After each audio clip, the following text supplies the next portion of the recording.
Hi, my name is Steevane, and this is the most courageous thing I've ever done for love.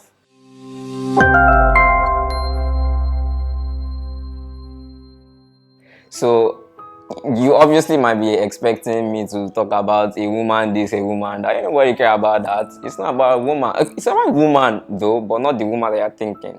It's about my mom, right? So on her 50th birthday, I was actually serving in Yobe State, and throughout the entire year, I didn't actually go anywhere. Like I was in the state throughout the entire year, but on that particular period, that was in September. I was like 3 months to finishing my NYSC, and it just doesn't make sense. It just didn't make sense that I'll be out of like the celebration of my mom's birthday, and I knew she was not going to celebrate anything because she already even left Lagos and she went to Kwara State, which is like we have a house in Kwara, and then she was doing some work there, and then I'm like, okay, so like I need to surprise her because like we don't get to celebrate 50 every single time.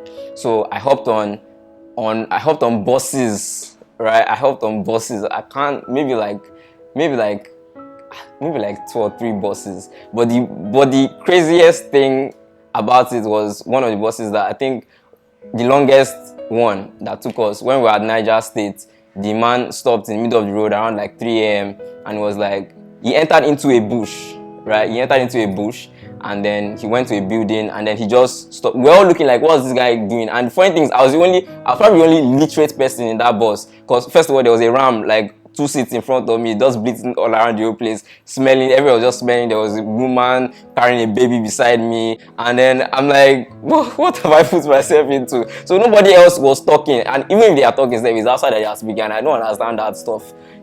So the guy just parked, and it was like, yeah, he's not going again. That he's tired. That we're going to sleep here till 5 a.m. Then by 5 a.m. we'll continue the journey. I'm like, ah.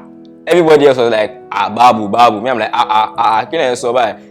So like, but so after everybody spoke their different languages and convinced the man that we can't stay in this, we don't know this place, because he was entering inside the building to sleep on probably a bed, and we should just be out there in collecting mosquito for us. So it drove us back to the main road. So we slept like on the main road, sha.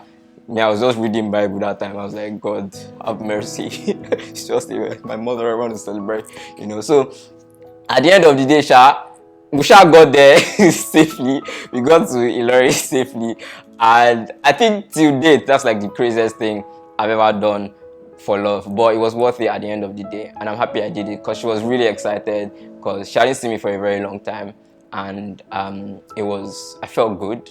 And we brought our friends together. We called, like, I planned everything on the road. Like, as soon as I entered the Ilorin that same day, I went to go and get a cake. I went to go and get drinks. I was calling all our friends. Hello, where are you? My brother too was also serving in Jos, and he was also making phone calls. Like, it was such an event plan. Oh my goodness, event planning, organizing stuff. It was good.